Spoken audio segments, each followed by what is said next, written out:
Vamos orar ao Senhor. Soberano e altíssimo Deus, nosso Pai, Criador dos céus e da terra, Deus único, infinito, soberano, ó Deus a quem rendemos adoração, em quem fomos chamados pelo nome, Senhor, porque servimos-te por meio de Jesus Cristo. Ó meu Deus, nós queremos te suplicar que o Senhor seja presente a nós em seu Espírito, fale conosco poderosamente, faça abundante a sua graça nesse local, e que nossa memória, Pai, possa trazer à tona fatos, meu Deus, que elevem o nosso coração, motivem o nosso entusiasmo, firmem as nossas convicções e nos coloquem no reto caminho para te servir. Assim te pedimos e por tudo te damos graças, em nome de Jesus Cristo. Amém. Senhor. Podeis assentar-vos.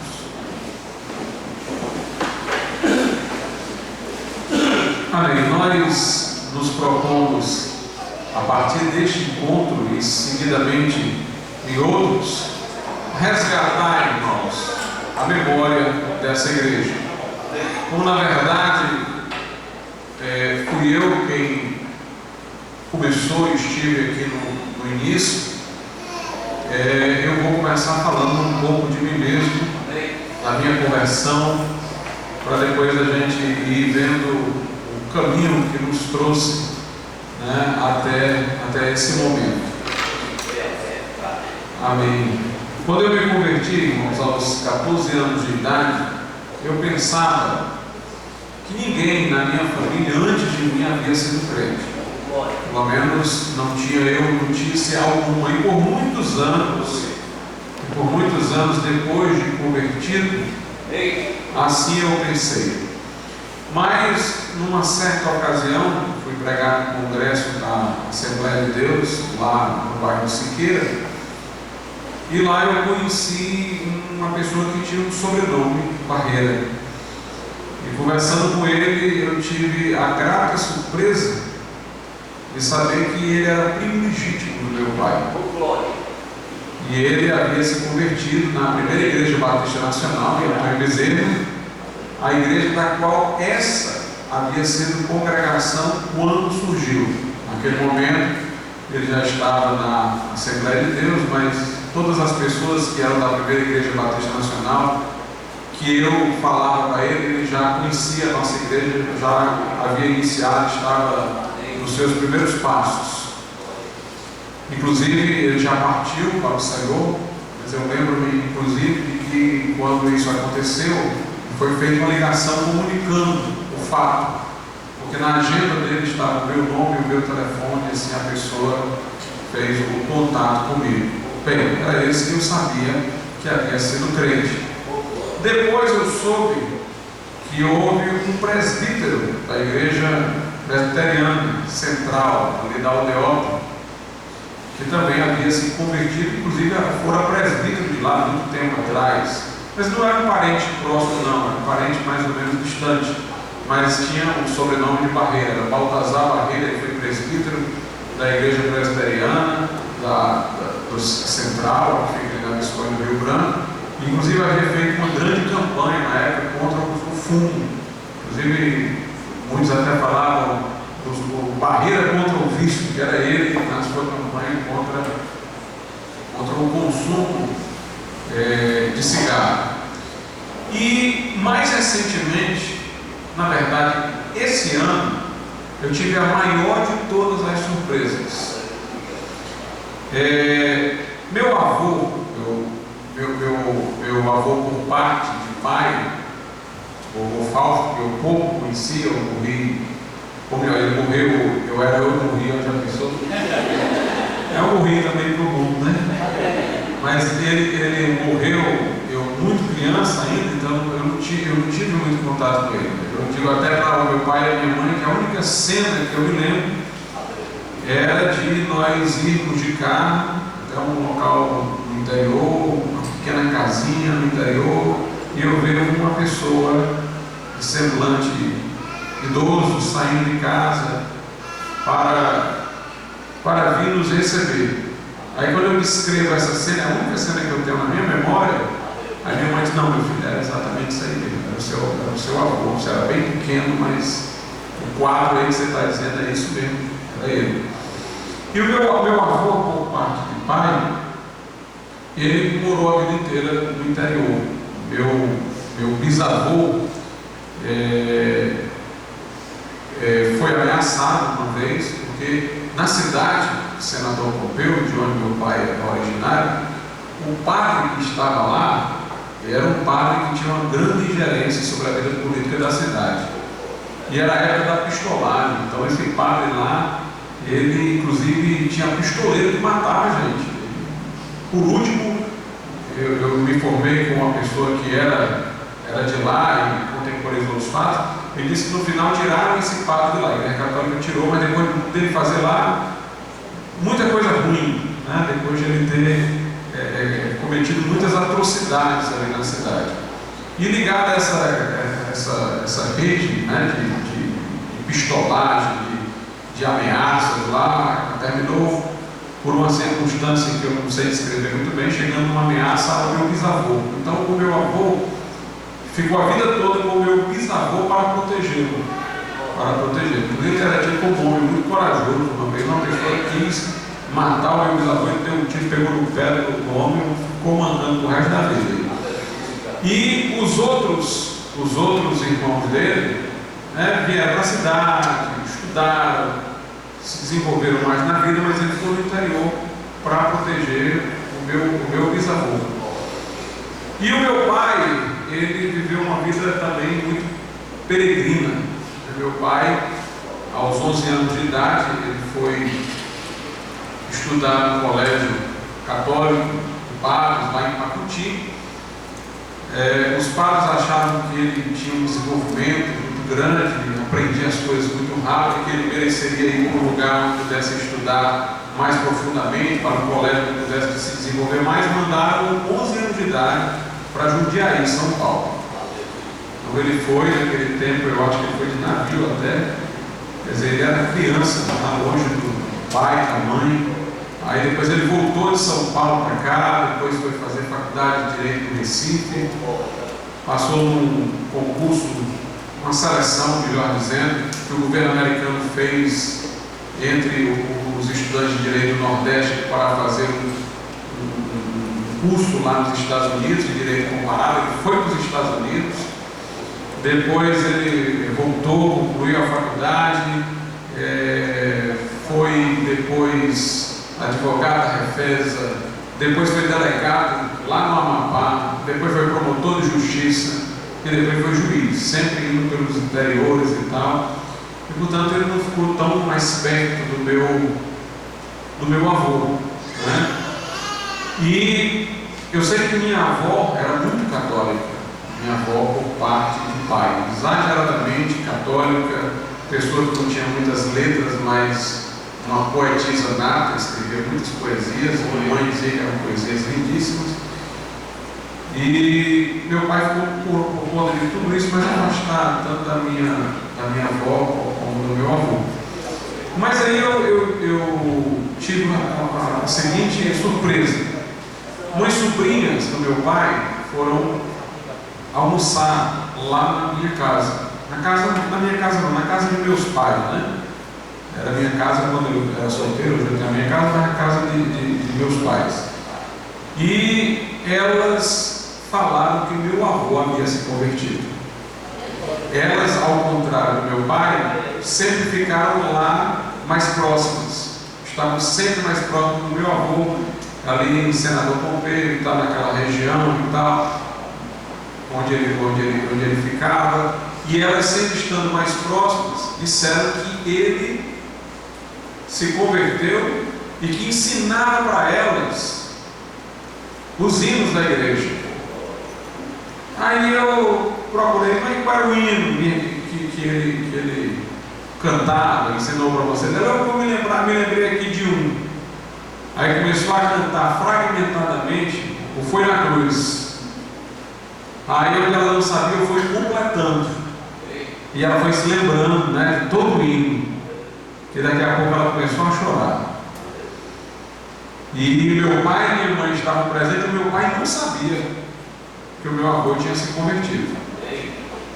E ela então disse que minha avó dizia assim: o Fausto deveria sair dessa igreja evangélica e voltar para a igreja católica. E diziam que ele falava assim: não, vocês é que deveriam se converter a Jesus e tal. Ela dizia: ele era muito firme, ele tocava violão, então ele tocava os hinos todos, né? E eu tive essa felicidade de saber, irmãos, esse ano que meu avô está lá no céu com Jesus. Então houve mais pessoas que eu não sabia. Da parte da família da minha mãe, houve um irmão da minha avó, teve um problema de coração, que até uma cirurgia de coração, que eu tive a oportunidade de evangelizá-lo, e ele aceitou Jesus como Salvador. Depois ele morreu, mas ele veio a Fortaleza para a cirurgia, foi evangelizado e respondeu à fé. Mas voltando aqui, eu queria só mostrar que houve esse contexto mais amplo antes de mim, que eu pessoalmente também desconhecia até há pouco tempo, mas vou começar a falar agora do meu contexto particular. Meu pai sempre foi muito católico, muito religioso, muito católico. Minha mãe nem tanto, embora católica, não fervorosa como meu pai era e ainda é em parte, né? Porque hoje ele já conhece o Evangelho, então ele é um católico mais crítico, mais aberto para algumas ideias evangélicas. Mas minha avó, por parte de mãe, também era muito católica, né? E eu era muito próximo da minha avó, por parte de mãe. Essa viveu há bem mais tempo, né? Meu filho conheceu e tudo. E eu sempre vivi muito próximo da minha avó e sempre tive uma ligação muito grande com o meu pai.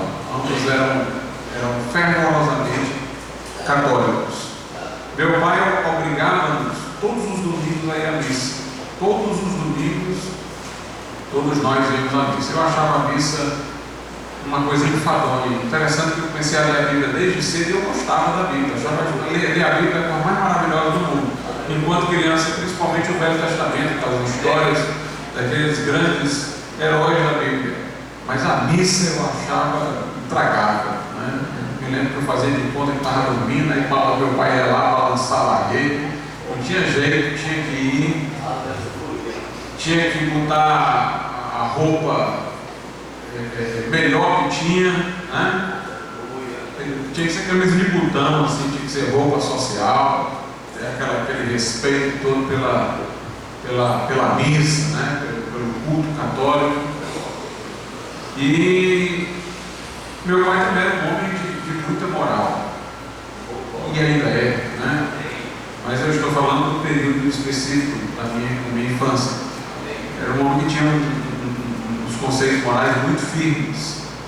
Eu me lembro até que ele me deu o seguinte conselho, parcialmente errado, né? Mas o mais importante estava certo. Ele dizia assim para mim, com respeito a relacionamento com o sexo oposto. Ele dizia: meu filho, namore muito.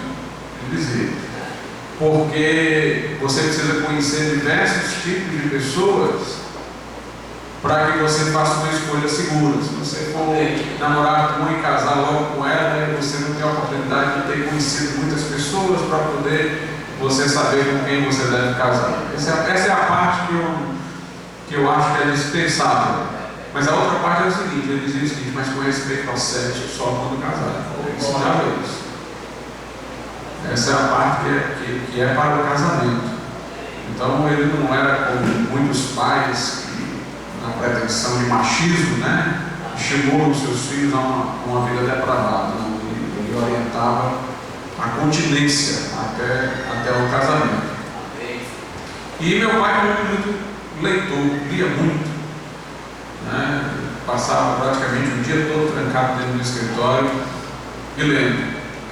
E como era isso que ele gostava de fazer, para eu me aproximar dele, eu tinha que me aventurar a ler, a gostar de ler, de alguma coisa, era um caminho para me aproximar. Ele entrava dentro do escritório e dizia: as minhas irmãs em particular, que não entrassem mais. Elas eram maiores, eu entrasse, que ele estava trabalhando, ele estava lendo, fazendo as sentenças, ele ficava lá trancado, mas eu entrava. Aí quando eu entrava, eu pegava lá um livro e dizia: pai, o que é isso aqui? Aí quando ele notava o meu interesse pelo livro, aí ele se animava, né? E eu pegava muito livro de mitologia, muita literatura de mitologia grega. Aí eu ia vendo aquele livro e perguntava a ele, ele se entusiasmava muito e começava a contar a história de todos aqueles deuses, de todos aqueles contos da Grécia Antiga, de Roma, e tudo. E nós conversávamos muito, desde criança eu tinha uma curiosidade muito grande, já muito interessante a mitologia grega. E nessa parte nós fomos cada vez nos aproximando. E o meu pai era sempre um educador para o lado da cultura. Na minha casa, por exemplo, na nossa casa, não se podia assistir novela. Novela não se assistiu. Houve uma novela, foi a única que eu me lembro assim, que meu pai, de maneira ostensiva, permitiu. As outras, se ele pegasse alguém assistindo, ele enchia o saco da pessoa e dizia: olha, para de assistir isso aí não presta. Se fosse a gente, era cortado logo. Se fosse a minha mãe, ele ficava no pé dela até ela resolver desligar. Mas teve uma que eu me lembro que ele disse: não, isso daí vale a pena, porque tem um sentido histórico, foi Escravizaura. Essa foi a única novela que eu me lembro que ele disse: isso daí pode assistir e tal, que tinha um sentido histórico. E a gente assistiu na época lá. Mas, por exemplo, filmes de mitologia, aí ele me levava para assistir. Né? Filme do Renato Aragão, eu ia com a minha mãe. Minha mãe que gostava dessa parte. Meu pai não gostava nem de Renato Aragão, o negócio dele é tudo mais sério, né? Aí eu ia lá assistir Gandhi, assistir A Fúria dos Titãs, a versão bem antiga que existia, sempre esse lado cultural. Mas assim, o importante nesse momento, né, foi que aos 8 anos ele chegou em casa com uma Bíblia daquelas que as casas tinham antigamente, aquelas Bíblias católicas bem grandes, com a parte de ouro. Na verdade não era só dourada como as nossas, não, era ouro mesmo que passava, né, um banhozinho de ouro assim nas extremidades das páginas. Né, dos capuchinhos, dos missionários capuchinhos, capa dura, e que se abria, tinha até aquela estruturazinha que segurava, né, ela era quase que uma peça necessária ao ornamento de todas as casas. Ele comprou uma Bíblia dessa para colocar lá em casa, e eu, quando vi aquela Bíblia, eu achei muito bonito. O livro me atraiu pela beleza, né? Um livro todo diferenciado, capa dura, banhada a ouro, grandão. E eu disse: pai, o que é esse livro? De que é que ele trata? E ele disse: esse livro é a palavra de Deus. Aleluia. E eu disse para ele: se essa é a palavra de Deus, então eu preciso ler isso daí. Eu tinha 8 anos de idade, mas não se espantem não. 8 anos de idade eu já andava de ônibus, sozinho. Ia para o centro da cidade com 8 anos de idade. Com 8 anos meu pai me colocou para fazer jiu-jitsu lá no centro, na Liberado Barroso, academia para o Sul-Sá. E naquela época eu ia com a doméstica, ela me levava até lá. Eu fui uma vez, 2. Quando foi lá para a 4ª vez, o meu pai perguntou: meu filho, você já sabe ir até lá? Naquele tempo você descia eu tinha que descer na Praça José de Alencar e tinha que caminhar na Praça José de Alencar até lá, a Liberado Barroso, depois do antigo Ronce, mais ou menos na altura do Ronce, que era o Ronce antigamente. E aí eu disse: sei, eu só nunca prestei atenção como é que é o nome do ônibus. Aí ele disse assim, morar na Parquelândia, ele disse: o nome do ônibus é Juvita Feitosa. Aí eu fui para a parada do ônibus, com 8 anos, e minha mãe não sabia de nada. Quando ela chegou em casa, ela voltou e conversei.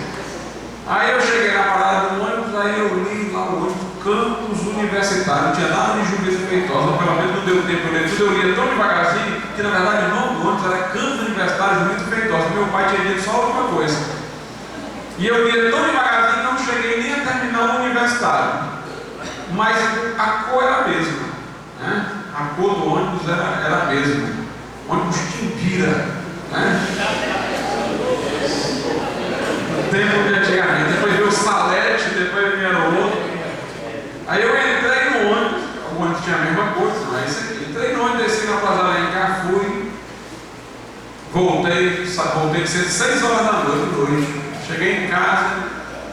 Quando eu cheguei, minha mãe estava apavorada, porque meu pai tinha matado ele só, mas a lógica dele era essa, que a gente tinha que enfrentar as coisas, jogar para enfrentar mesmo, né? E eu disse, pai, deu certo, mas o ônibus não era de Vitor Feitosa não, era Campos alguma coisa. Ele, rapaz, é porque o nome do ônibus era Campos Universitários, o Vitor Feitosa e tal. Mas a partir dos 8 anos eu comecei a andar no centro. Eu ia às vezes no centro comprar uma roupa para mim, bem pequenininha. A mulher que ia me vender dizia, mas você que vem sozinho aqui, compra, você é.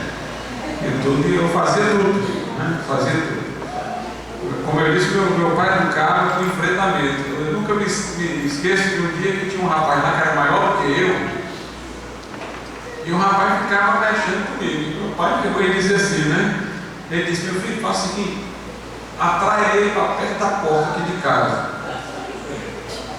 Quando ele mexer com você, quiser lhe bater, você revida. Eu disse, mas pai, ele é maior do que eu. Eu disse, exatamente por isso que eu quero que você fique perto de casa. Na hora que ele for revidar, eu abro a porta e apareço. Mas ele não queria me defender, ele queria que eu agisse. Sempre ele colocava para fazer as coisas. Uma das coisas que eu mais não gostava era quando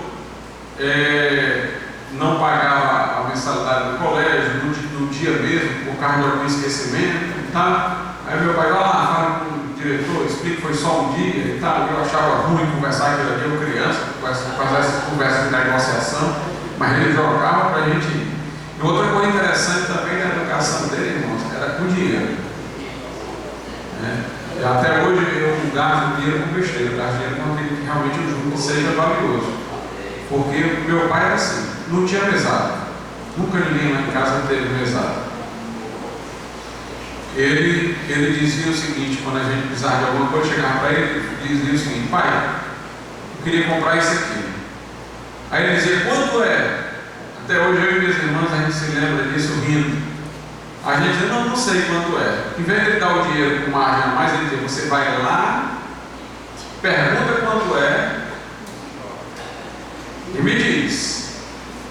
Ele geralmente, quando a coisa era importante, ele não se negava a dar, não. Mas a gente tinha que dizer o valor. Às vezes eu tinha que ir lá para o centro, irmão, só para perguntar, para depois ir no outro dia. De novo. Aí quando você dizia o valor, ele estava contado, até as moedinhas. Aquele valor ali. Né? Para ninguém aprender a esconder, ele dizia, menino não é para ter dinheiro. É para ter as coisas que necessita, mas não é para ter dinheiro. Na minha casa, na casa dos meus pais, nós tínhamos todos que dormir cedo. E não podíamos chegar em casa mais do que 10 horas. Eu me lembro quando às vezes eu já adulto tinha 18, 19 anos, chegava com minhas irmãs em casa e ficava todo mundo se perguntando quem é que ia ter coragem de apertar a campainha, porque ele tinha passado 5 minutos. Os 5 minutos ele fazia confusão. Ele dizia o seguinte, se você sabe que é 10, chega em 9h45, para não correr o risco de chegar a 10h05. E a maioridade era aos 21 anos, eu nunca me esqueço disso, né? Era toda aquela educação regrada, tinha que chegar antes das 10 e tal, não tinha, era dinheiro para isso, dinheiro para aquilo. Quando eu completei 21 anos de idade, ele pegou a chave de casa. Aí ele disse, está aqui, meu filho, a chave de casa. Agora você chega a hora que quiser, fala com você, que eu tenho certeza que você vai fazer o certo. Porque eu lhe eduquei para fazer o certo. Agora eu sei que eu posso confiar em você, que você vai fazer da maneira certa. Mas aí ele chegou com a Bíblia, voltando lá para aquele período que eu estava falando. E eu disse, pai, se essa é a palavra de Deus, eu tenho que ler. Aí ele disse assim para mim, mas você não vai entender, você é muito novo. Aí ele disse, então é sua obrigação ler comigo. Aí ele deu um passo para trás. Aí ele passou a ler comigo, aos 8 anos de idade. Teve uma experiência, irmãos, que aconteceu mais ou menos nesse mesmo período. Eu não sei se foi antes dessa história que eu estou contando aqui, de quando a Bíblia chegou, se foi depois, eu não consigo me lembrar, mas eu já fiz os cálculos na minha cabeça para ver em que série do colégio eu estava, que é mais ou menos no mesmo ano, quando eu tinha 8 anos de idade. Houve uma professora que passou uma redação para a gente fazer, pequena redação. Era mais ou menos o seguinte: se Deus entrasse na sala de aula nesse momento, o que você faria? Aí todo mundo ia fazer a redação. Eu não me lembro de nada que eu escrevi. Engraçado que eu me lembro do que aconteceu, mas eu não me lembro de nada que eu escrevi. Não me lembro. Mas disso eu me lembro, porque a coisa repercutiu na minha casa. A professora chegou para minha mãe e disse: olha, eu devolvi a redação de todo mundo, menos a do seu filho. Porque quando eu li o que o seu filho falou sobre Deus, eu comecei a chorar. E eu me comovi tanto que eu disse: essa redação eu vou ficar para mim, eu vou guardar a lembrança. E ela me deu uma nota máxima, disse para minha mãe, não me devolveu a redação e fez esse comunicado. Eu realmente não me lembro de nada do que eu tenho escrito nessa redação. Eu me lembro desse acontecimento, mas não me lembro do conteúdo da redação. E aí, quando a Bíblia chega, meu pai começa a ler a Bíblia comigo.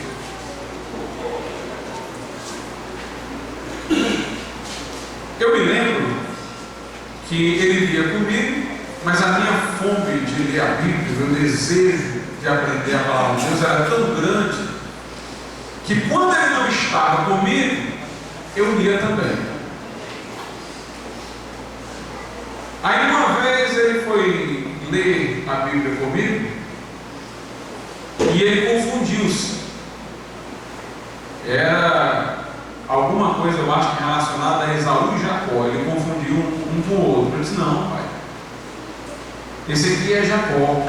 Eu acho que era alguma coisa naquele momento que Jacó se veste, com a roupa de Esaú e engana o pai, Isaac. Eu disse: não, isso aqui é Jacó, porque Jacó fez isso. Eu contei toda a história que Jacó tinha se disfarçado e tudo.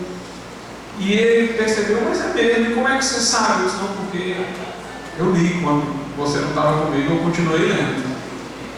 E eu me lembro disso, que o próximo no quarto dele era já à noite, e ele estava perto de dormir com a minha mãe no quarto e tal, mas o quarto fechado eu ouvi ele conversando com a minha mãe, que estava impressionado comigo. Não só pelo desejo que eu tinha de ler a Bíblia, mas porque eu havia corrigido. Havia lido a Bíblia e eu havia corrigido. A percepção, o discernimento que eu havia tido. E interessante lá em casa, irmãos, é que meu pai, apesar de católico, nunca gostou de imagem de escultura.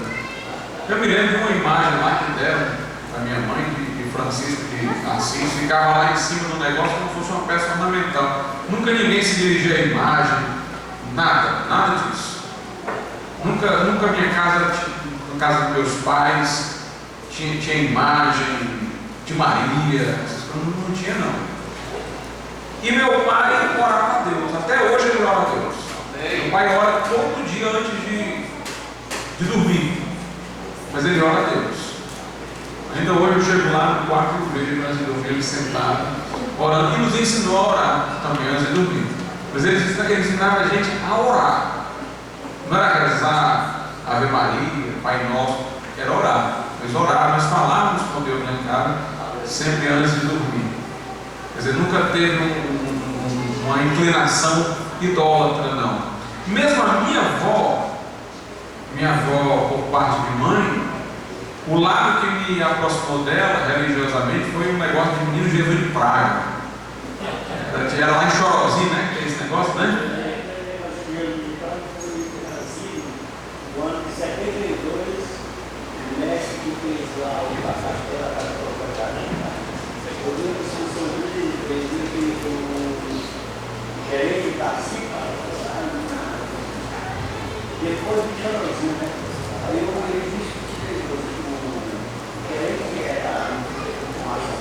É.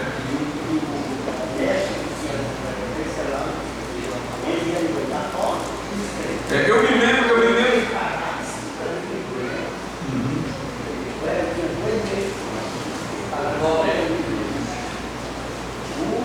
O desejo de fazer e o Márcio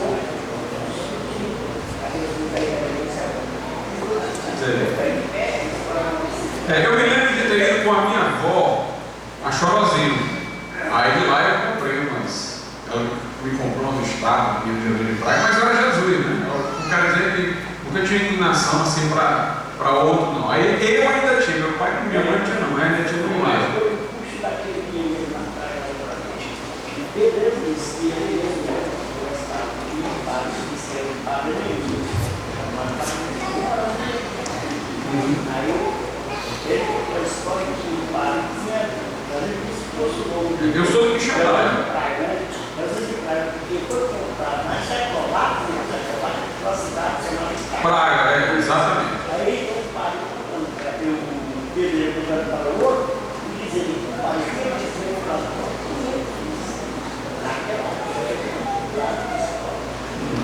eu escutando. E é mesmo, Praga é a cidade de lá. E eu sei, irmãos, que então, desde criança eu tinha essa inclinação religiosa. Quando eu comecei a ler a Bíblia me despertou a consciência de pecado. Então eu comecei a ver os mandamentos de Deus, principalmente aquelas histórias do Velho Testamento que eu lia o juízo de Deus sobre o Egito, sobre o povo de Israel quando transgredia ali no deserto, murmurava e tal. Aí eu comecei a ver que o pecado era coisa séria. E qualquer coisa que os meninos da minha idade faziam que não lhes incomodava a consciência, a minha era incomodada. Então eu começava pelos pecados que cometia a me angustiar. Eu dizia, eu vou mudar, eu não vou mais fazer isso, mas não tinha jeito, irmão. Todo dia eu estava fazendo tudo de novo. E eu vou dizer, era terrível. A minha infância nesse momento aí foi uma luta, né? Eu passei daquele entusiasmo pelas leituras das histórias bíblicas ao terror de sentir o juízo de Deus, a incapacidade de mudar. Como eu via que não conseguia mudar, eu comecei a diminuir a leitura da Bíblia, eu comecei a ler menos. E eu havia feito uma promessa para mim mesmo, a minha imaginação, dizia, quando eu fizer a primeira comunhão eu mudo. Eu achava que como eu ia receber a hóstia, e a hóstia dizia que era Cristo, eu ia de alguma maneira adquirir forças para vencer. Então eu ia dizer, quando eu fizer a primeira comunhão e tomar a hóstia, aí eu vou ficar capaz de não repetir os mesmos erros. Aí eu esqueci Bíblia, parei de ler a Bíblia nesse tempo. Eu fui brincar com todo menino da minha idade e tudo, e me afastei, né, um pouco da diretriz que eu vinha seguindo.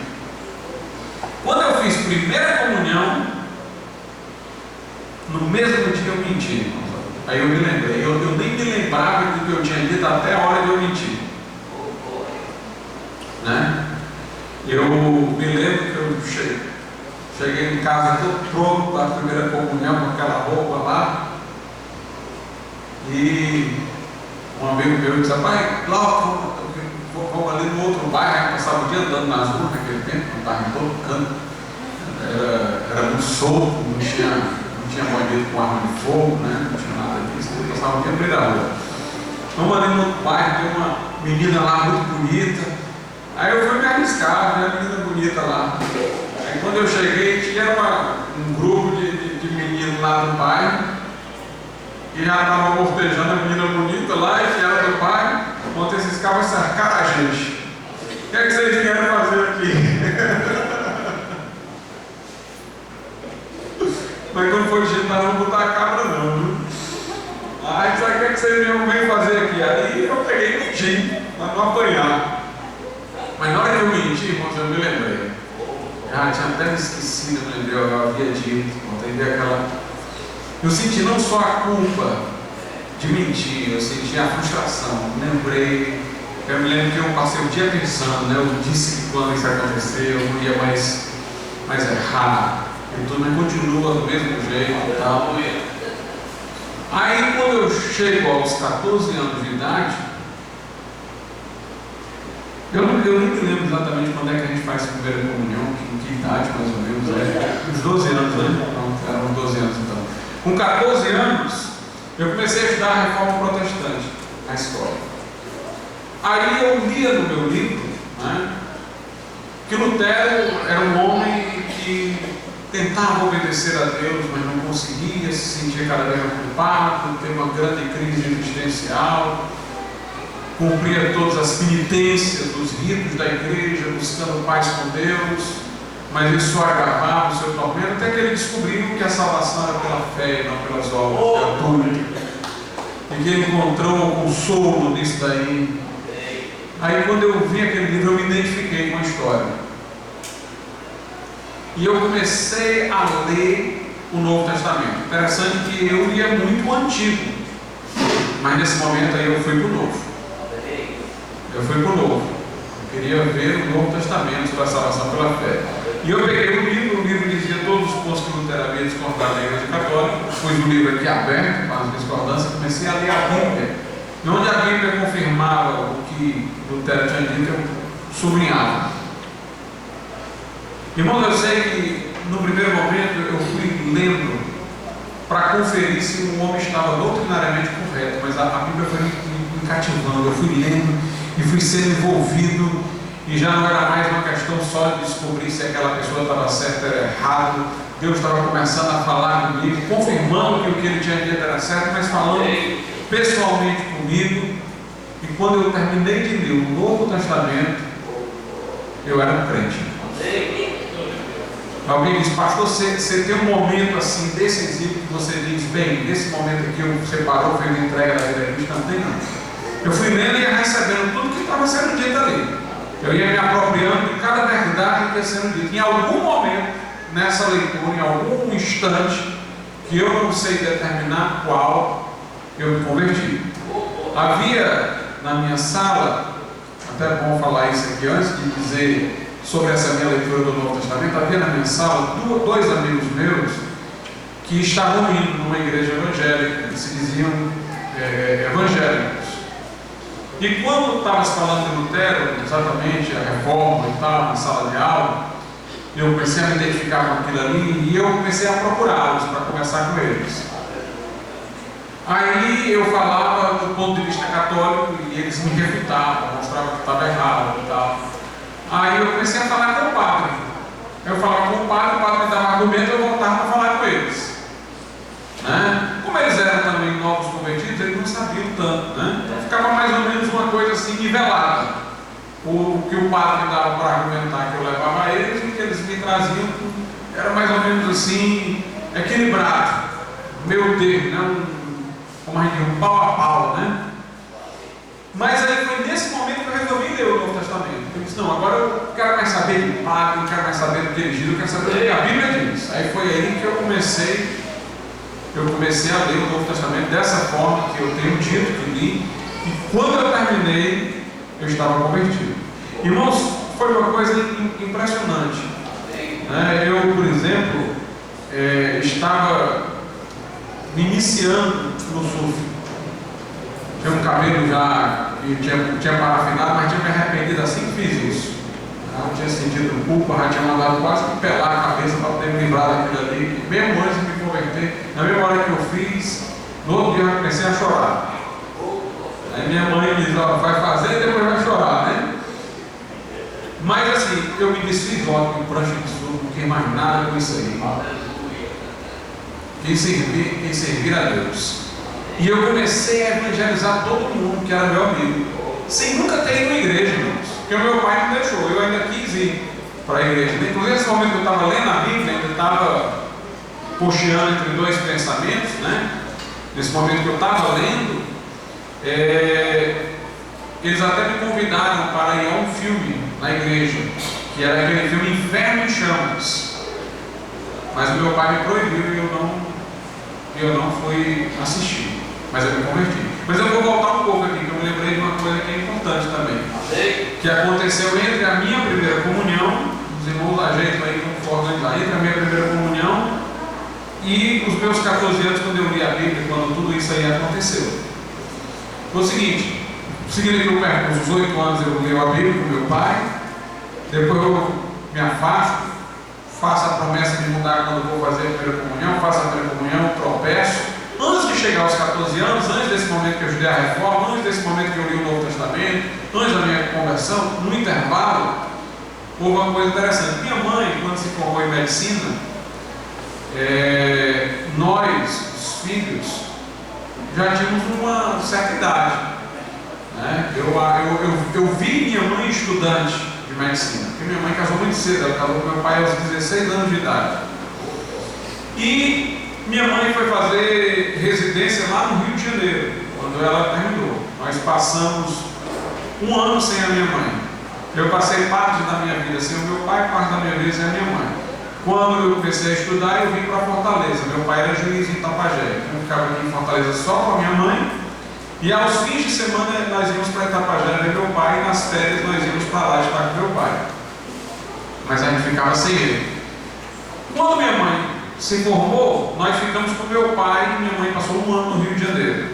Nós só fomos uma vez, que foi quando a gente foi para levá-la lá. Aí passamos 1 mês lá. Aí nós voltamos. Aí depois só o meu pai ficou indo. Nesse 1 ano, só o meu pai foi indo algumas vezes. Naquele tempo os recursos eram escassos, a gente foi até de ônibus, uns 3, 4 dias de viagem. Então minha mãe ficou lá. Quando minha mãe ficou lá, ela conheceu um casal evangélico. E quando ela voltou, esse casal foi passar um tempo lá em casa. E esse casal também falou muito de Jesus para mim. Eles falaram, naquele momento ali, antes mesmo dessa minha experiência, aos 14 anos, quando eu li a reforma, eu já criei uma abertura para os evangélicos. Né? Aliás, até hoje, eu tenho amizade com eles. A irmã partiu, mas o irmão, o esposo dela, continua vivo, está lá em Minas Gerais. Eu fui dar um curso em Belo Horizonte e o visitei há não muito tempo atrás, né? Mas aí, inclusive depois que eu me converti, nós criamos um vínculo tão grande, porque quando eu me converti, eu não tinha a quem dizer que tinha me convertido. Então, meus pais não me permitiam ir à igreja. Eu não podia ir. Mas já estava, como eu disse, evangelizando todo mundo. Meus amigos, todo dia eu saía de casa com a Bíblia na mão para poder falar de Jesus para eles. Sem nunca saber que eu era uma igreja de crente. E, como eu não tinha para quem dizer, eu escrevi uma carta para eles.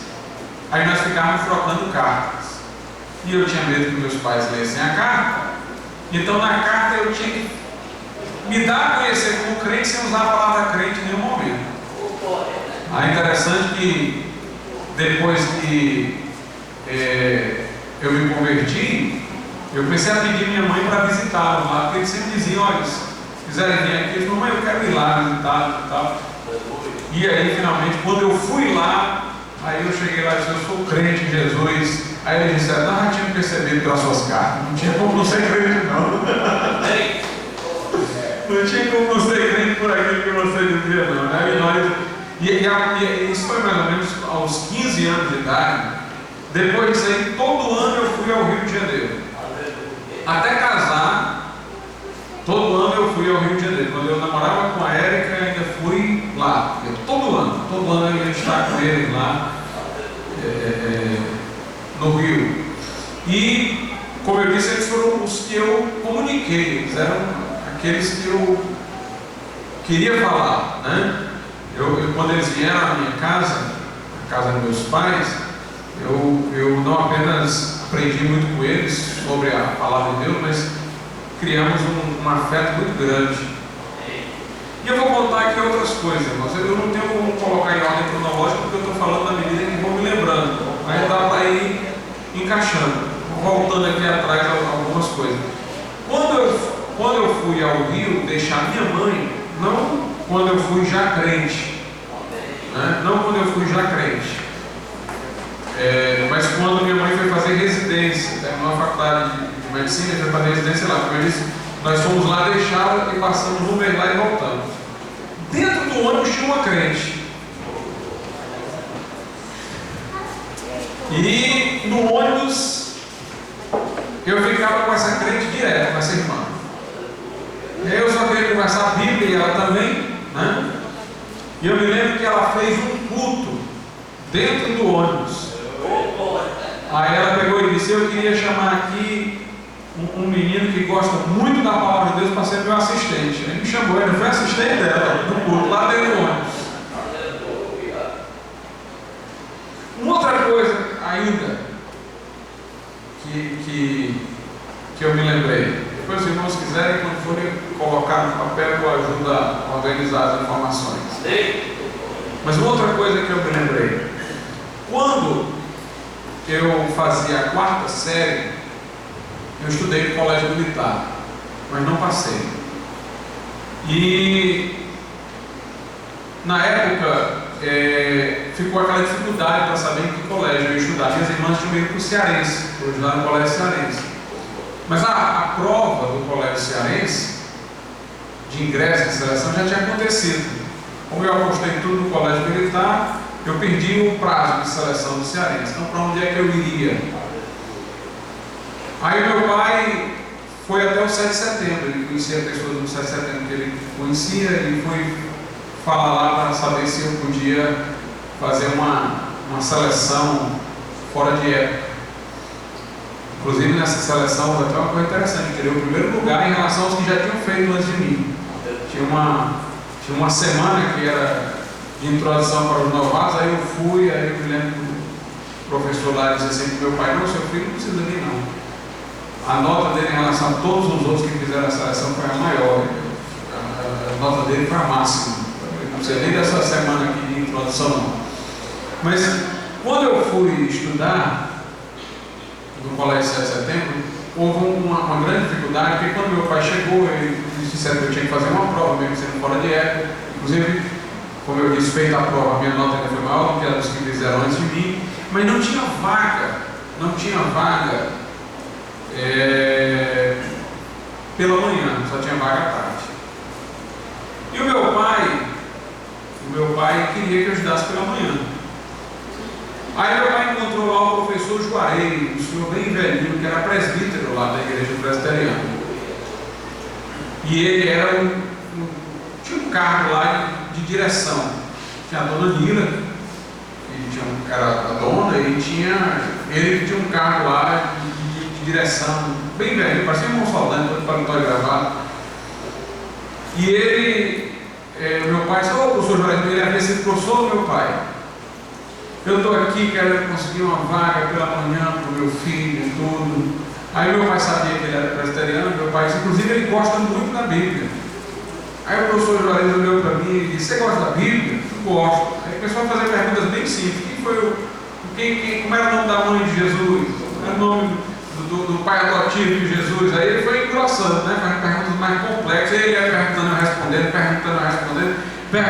respondendo. Aí ele pegou, se levantou da cadeira e disse: arranja uma vaga para esse menino aqui de manhã. Ele vai estar aqui de manhã. Arranja uma vaga de qualquer jeito. Aí eu fui estudar pela manhã, né? A Bíblia que me abriu a porta, né? A Bíblia que me abriu a porta. Então, é uma história que é a Bíblia toda hora, né? Aos 8 anos lá foi lendo a Bíblia, teve essa história da redação. Depois, aos 12 anos, teve essa frustração aí com a primeira comunhão. Depois teve o ingresso no 7 de setembro aí com essa história do professor Juarez. Teve esse casal que foi visitar lá na minha casa, com os quais eu mantive contato. Mas até antes desse casal teve essa viagem que a gente foi fazer para deixar minha mãe lá no Rio de Janeiro. Na viagem teve essa pessoa dentro do ônibus que eu conheci, que fez um culto lá, que me colocou como assistente, né? E finalmente, quando minha mãe veio de lá para cá, trouxe esses amigos dela para passar essa temporada lá em casa, esse casal me evangelizou também. Mas aí então, voltando, dando um salto para frente agora de novo, Dá vontade de começar tudo de novo, colocar em ordem,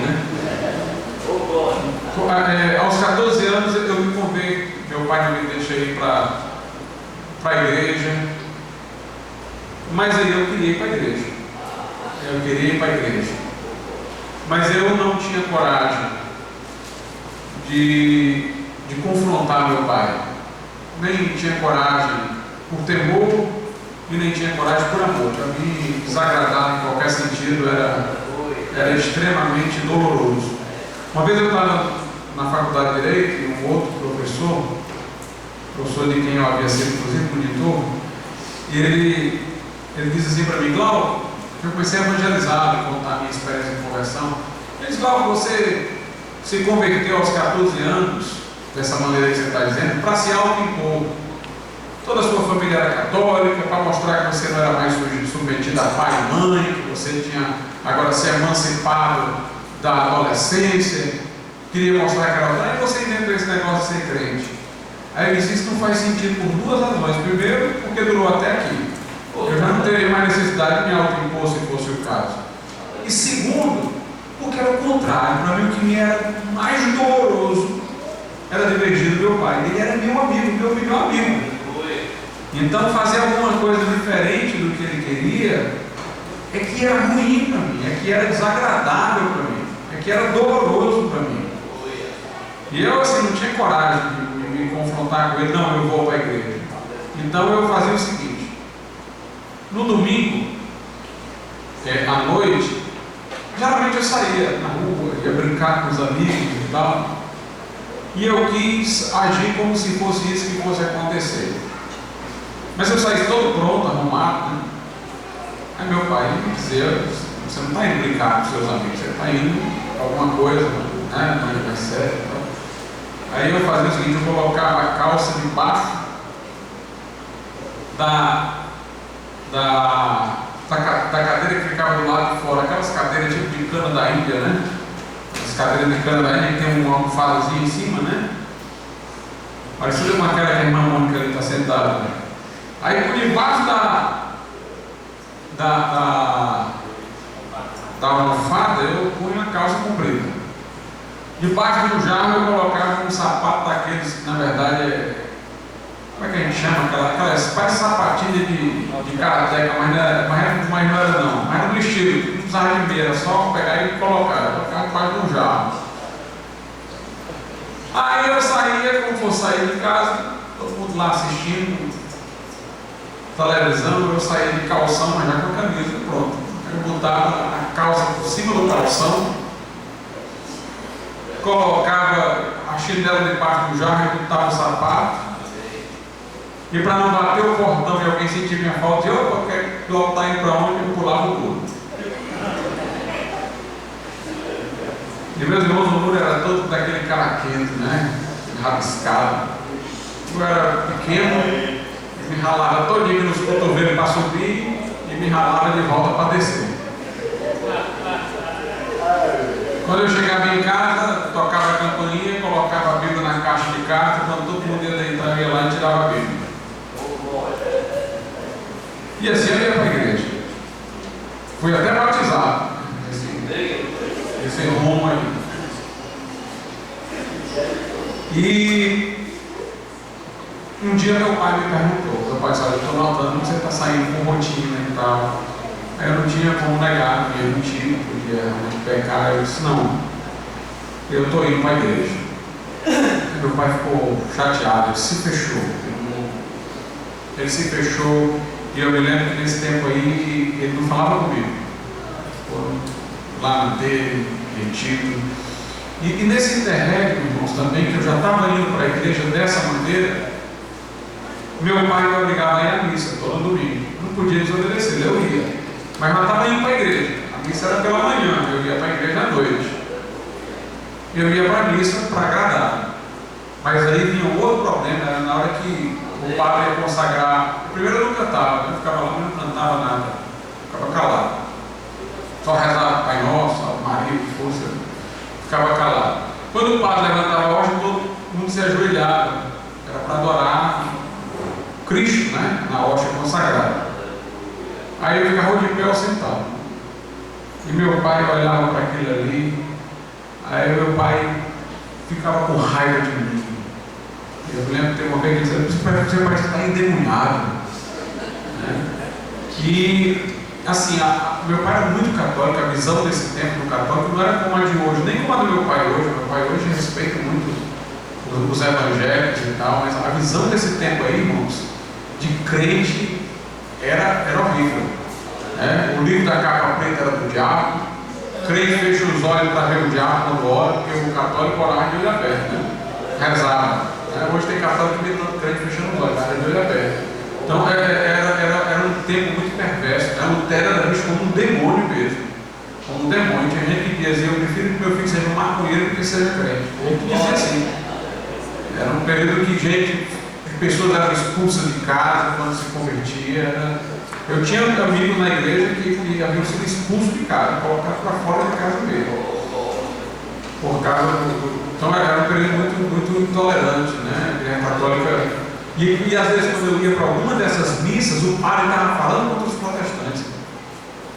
Falando duramente. Eles falavam mesmo, lutando para quebrar mesmo. Mas eu já estava indo para a igreja.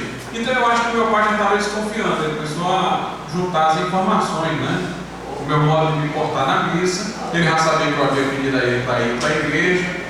Ele me via lendo a Bíblia. Ele viu que eu saía com rotina. Então eu acho que de alguma maneira ele já estava preparado. Tanto que eu acho que se ele tivesse preparado, a reação dele teria sido gritar, brigar. Como ele já estava mal preparado, a reação dele foi se fechar. Aí eu me lembro como fosse hoje, passado um tempo, o meu pai me chamou no quarto dele. Foi aí que ele se reconciliou comigo e me deixou à vontade. Ele me chamou no quarto dele e disse assim: meu filho, logo que você começou a ir para essa igreja, eu fiquei preocupado. Preocupado porque eu não conheço, é um desconhecido para mim. Eu fiquei com medo de você ficar desorientado, fiquei com medo de você piorar em vez de melhorar.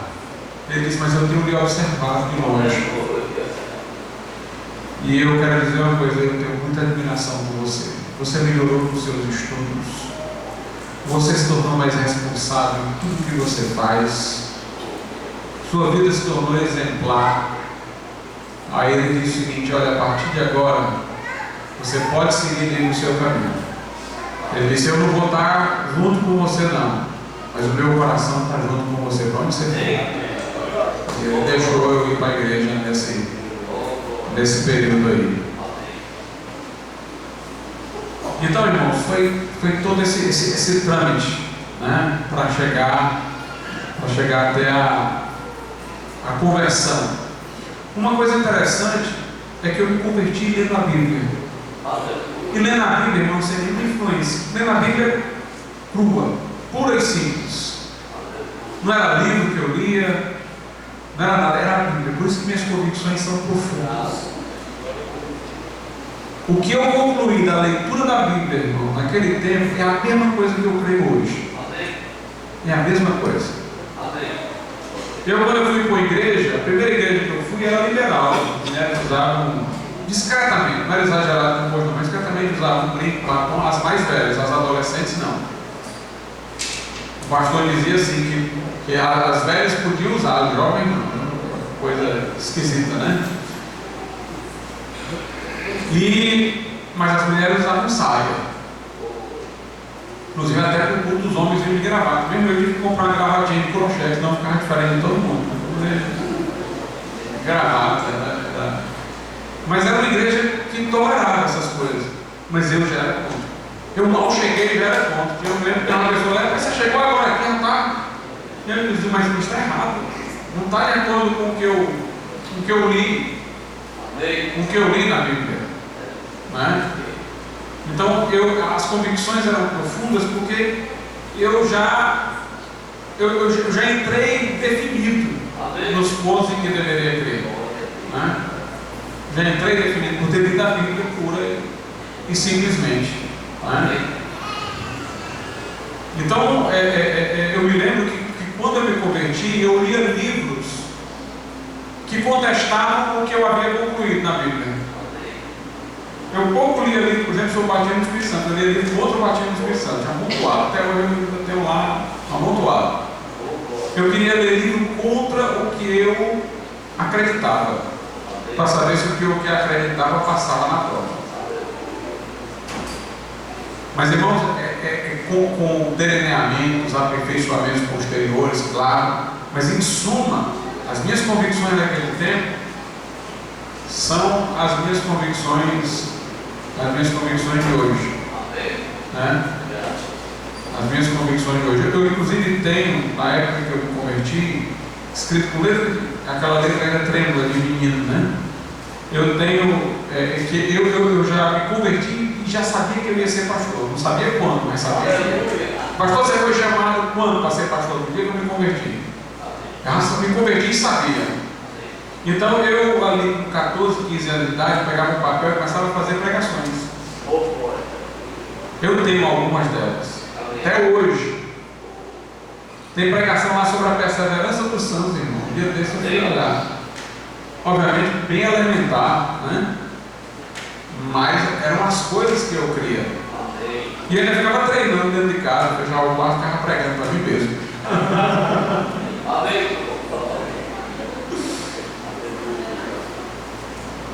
Então, uma coisa importante para mim foi isso. Hoje eu leio as coisas mais boas do mundo, mais loucas que alguém já escreveu, as aberrações, as heresias, mas não mexe comigo. Porque o que eu aprendi da palavra de Deus. Aprendi da palavra. Os anabatistas é interessante. Uma diferença entre os anabatistas e o protestantismo em geral é que os anabatistas nunca valorizaram formação teológica no seminário. Nós temos aqui, mas meu intuito era até pegar mais gente ali de fora, gente que está querendo aprender e está aprendendo a ir para o lado errado e aprendendo certo. Mas assim, os anabatistas eles não se preocuparam com isso, porque na formação teológica você vai aprender o que fulano de tal diz, o que fulano de tal diz, fulano de tal diz. O anabatismo é importante é saber a Bíblia. Né? Eu procuro saber todas essas doutrinas, até erradas, pelo meu espírito acadêmico, minha formação universitária. Mas o que eu aprendi da forma anabatista, com a Bíblia na mão.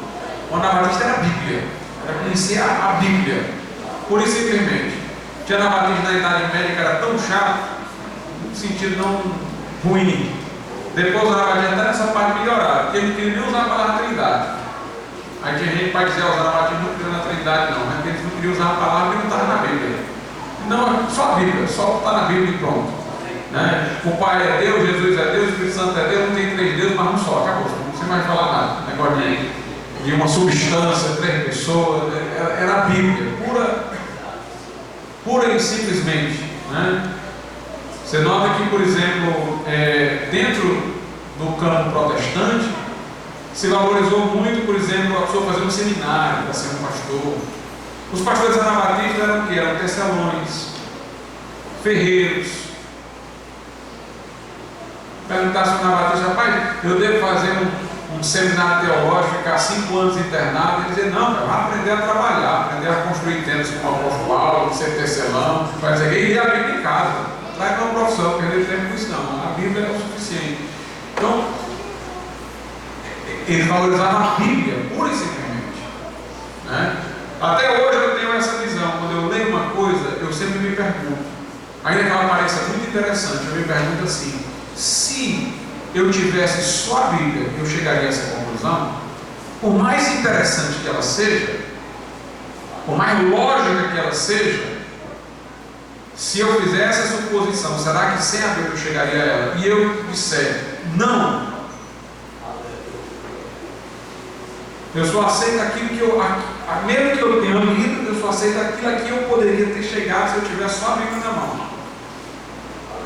Porque eu creio na perspicuidade da Bíblia. Aliás, a doutrina está ensinada por Lutero, a clareza das Escrituras. Deus não revelou-se para esconder, Ele revelou-se para se revelar. Né? Eu não preciso de uma revelação sobre a revelação. A Bíblia traz a verdade por si só. Então, no início eu li só a Bíblia. O que me levou à conversão foi só a Bíblia. Então, isso enraizou profundamente as minhas convicções. Eu me lembro que os primeiros retiros da igreja eu não participava, porque meu pai deixava ir. Aí já não era comunhão, culto, né? Tinha que ficar em terra, então eu não ia. E meu pai disse assim: meu filho, um dos primeiros retiros que teve, eu estou doido para o retiro, e meu pai disse: não, você vai comigo para o mosteiro. A gente ia sempre para um mosteiro lá na Serra do Esteiro, próximo de Quixadá e tal. Inclusive, até já pastor aqui da igreja, eu ia muitas vezes para lá, para ficar isolado e meditar no meu período de férias da faculdade, quando eu era solteiro. E meu pai disse: vamos lá. Eu fui. Quando chegou lá, tinha um padre, né? Padre lá em terra. Fumava, bebia. E meu pai me colocou sentado com o padre e disse: olha, eu quero que você convença o meu filho de que ele está errado. Aí o padre começou a falar da igreja católica e tal. Eu abri a Bíblia, uma Bíblia lá, sentei a Bíblia. Aí o padre replicava: Bíblia. Ele falava: Bíblia. E o padre não sabia responder nada. Ele mudava, pulava de um assunto para o outro, quando não dava mais para ele, né? Aí de repente o padre voltou para trás e disse assim: eu não tenho mais nada o que dizer. Aí o meu pai: como? Você não tem mais nada o que dizer? Eu trouxe aqui o meu filho para você convencer. Você não convenceu ele. Eu estou ouvindo aqui vocês dois falando, você não convenceu ainda ele, não mostrou que ele está errado em nada. Aí o padre pegou e disse assim: mas como é que eu vou me colocar contra a palavra de Deus? Porque ele está dizendo aí a palavra de Deus, como é que eu vou ficar contra? Aí o meu pai ainda ficou insatisfeito, pegou e disse assim: mas se fosse o bispo fulano de tal, saberia, né? Alguma coisa assim. Parecido com um dia que eu fui dar uma palestra, agora já um pouco mais atrás, na Faculdade Católica Rainha do Sertão, né? Eu fui dar uma palestra lá. Quando eu terminei de dar a palestra, defendendo os valores absolutos, valores morais, éticos, aí um padre levantou-se lá, que era um padre envolvido lá com a faculdade, e disse: essa foi a melhor palestra que eu já ouvi na vida. Aí o padre, eu tinha sido apresentado como professor, mas o que me apresentou disse que eu era pastor, porque na verdade ele era professor de lá, me convidou como professor, mas acho que ele ficou com medo de alguém descobrir que eu era pastor e a faculdade ficar chateada que era católica, né? Aí ele disse lá: o professor que também é pastor, antes de começar. Aí quando esse padre levantou e disse: foi a melhor palestra que eu já ouvi na vida, aí ele parou assim e se lembrou que eu era pastor, né? Aí ele disse: essa e a do bispo fulano e tal.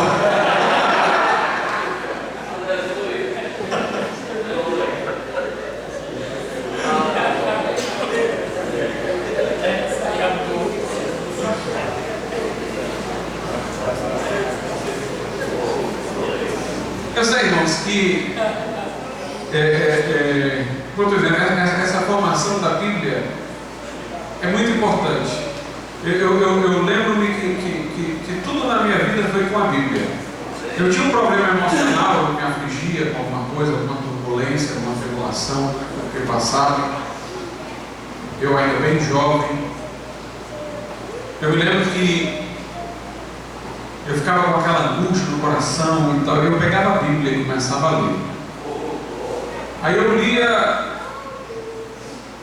um capítulo, não entendia nada, porque eu estava tão atribulado, enquanto eu lia eu ficava pensando no meu problema e não dava certo. Aí eu lia de novo, voltava para o mesmo capítulo de novo.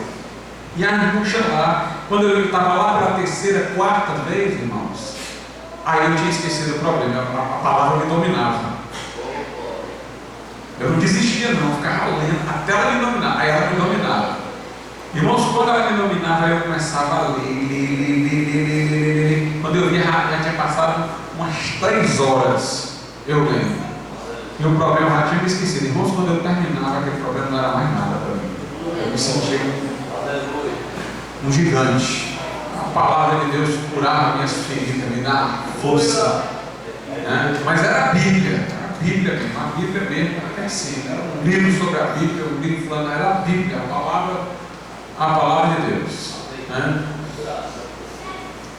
E realmente o segredo de uma vida vitoriosa não pode estar divorciado, né, da Bíblia Sagrada. Eu devo a ela a minha primeira meu primeiro movimento interior em direção a Deus, a minha conversão, o meu pastorado, tudo, né? A palavra de Deus é a base e o fundamento. Bem, mas eu cheguei aqui na conversão, acho que é um bom momento para parar, né? Aí na próxima vez a gente vai prosseguir para ver as outras coisas adiante. Vamos agora fazer uma oração, encerrar nesse momento. Tem um lanche, eu acredito, tem lanche aí? Tem? Tem não, né? Mas vamos dar um intervalo de 5, 10 minutos, os irmãos indo no banheiro, beber uma água e a gente volta pro filme, tá bom? Tem um intervalo aí para se esticar. Aí a gente vai passar o filme sobre o exército da salvação. E aqui, irmãos, é o começo, a gente vai continuando, né? Continuando aí, vendo em outros momentos, outros feriados, outros instantes, a gente vai continuando aqui para recuperarmos a história. Nosso Deus e nosso Pai, nós te louvamos e damos ações de graças por teu grande amor que redime, liberta, alcança, quebra cadeias, grilhões, dá direção, sabedoria, conhecimento e inspiração. Ajuda-nos a te servir com fidelidade, amor e devoção, Pai, e de tudo que é em nós te bendiga. Ser conosco, meu Deus, muito mais que aqui ainda iremos fazer, este filme que haveremos de assistir, e o Senhor possa aquecer o coração de seus filhos e filhas e nos tornar, meu Deus, fervorosos em te servir. Em nome de Jesus.